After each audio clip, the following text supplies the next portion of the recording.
This is Gregaro McKool coming to you from the County Fence Biannual Skunk Works deep in the wilderness of Eastern Ontario. This week, with a film pitch. That's right, County Fence has our very first feature-length script, Gregaro McKool's Socialist Extravaganza, or An Exercise in Overconfidence. The County Fence digitization program is gathering steam, so if you want more of what we do here, please don't forget to like, subscribe, recommend us to your friends, and all that jazz.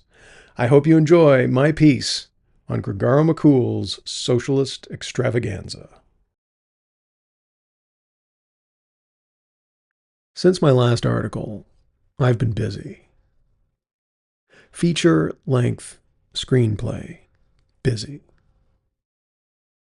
That's right, County Fence has its first movie, Gregaro McKool's Socialist Extravaganza, or An Exercise in Overconfidence.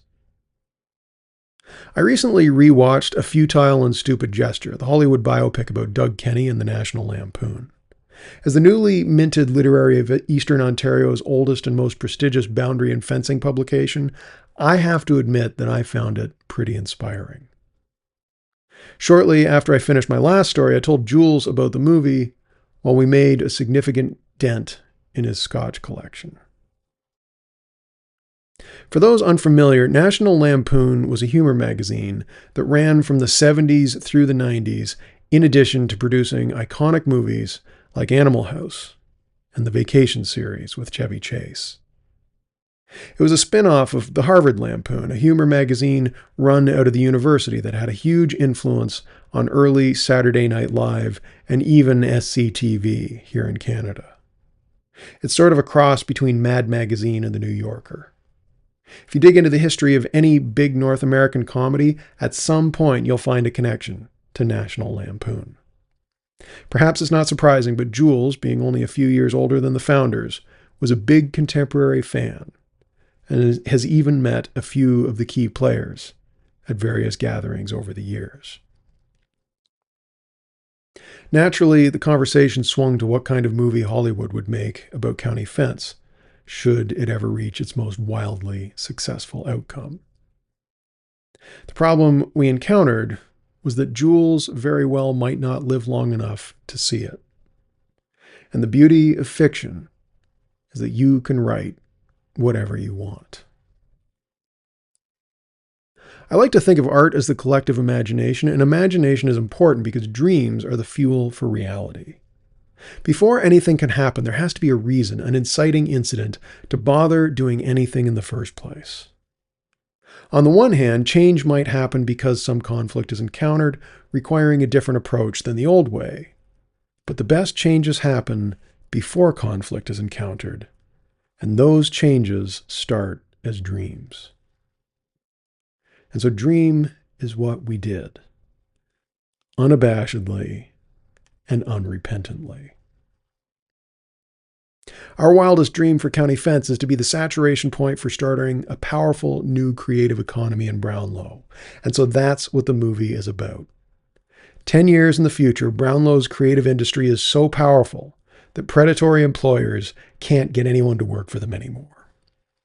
Rather than make their businesses more attractive to workers, they decide to take out their frustrations on Jules, who has just had a new high-speed transit hub named in his honor.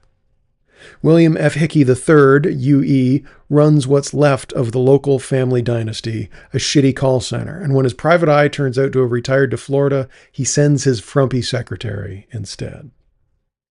What follows is a romp through all the projects we've got lined up, but I'm too busy writing screenplays nobody asked for to finish.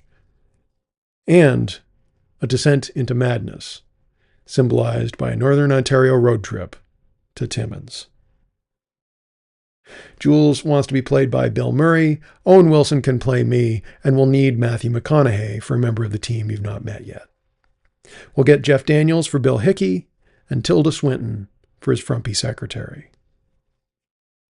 They can get their people to call my people. To be clear, we know that Brownlow already has a creative community that could even be called an industry. This project is an exercise in overconfidence. The whole point is to be overindulgent, masturbatory even. The point of the movie isn't to tell you what we're going to do. Maybe we will, maybe we won't. It's to model dreaming big, because places like Brownlow don't do enough of that. Is a future where Front Street is lined with prop studios and art supply stores while half the industrial park is film studios even possible? Who knows? We just wanted to see what it would look like. And that's the point of art. Maybe if enough people like our dream, it'll happen. And it's our story. So we're the heroes. The only question now is just what the hell to do with it.